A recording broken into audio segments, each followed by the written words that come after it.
बाप के विचार बेचने वालों पर हर कोई शर्मिंदा है।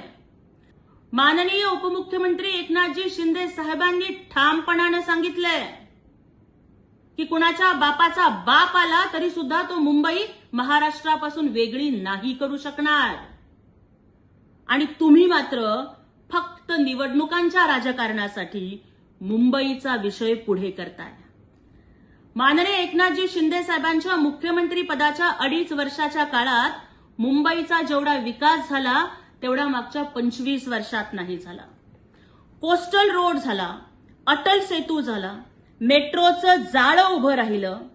मुंबईला जगाची आर्थिक राजधानी बनवण्यासाठी महायुतीचं शासन हे काम करत आहे। मुंबईला जगाचा केंद्रबिंदू आणि महाराष्ट्राचा मानबिंदू करण्यासाठी माननीय एकनाथजी शिंदे साहेब अहोरात्र परिश्रम घेत आहेत। मुख्यमंत्री असताना सुद्धा एकनाथजी शिंदे साहेबांनी मुंबईचे रस्ते धुतले, तुम्ही मात्र मुंबईची तिजोरी धुतली।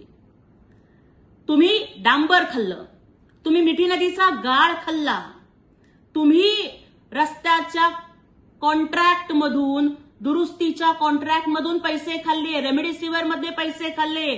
इतकंच काय तर कोविडच्या मृतांच्या बॉडी बॅग मध्ये सुद्धा पैसे खाल्ले। महाराष्ट्र तुम्हाला माफ करणार नाही। त्यामुळे एवढंच सांगते की बाप के विचार बेचने वालों पर हर कोई शर्मिंदा है।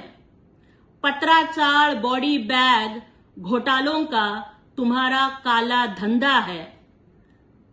फेसबुक लाइव करने वालों की हर कोई करता निंदा है।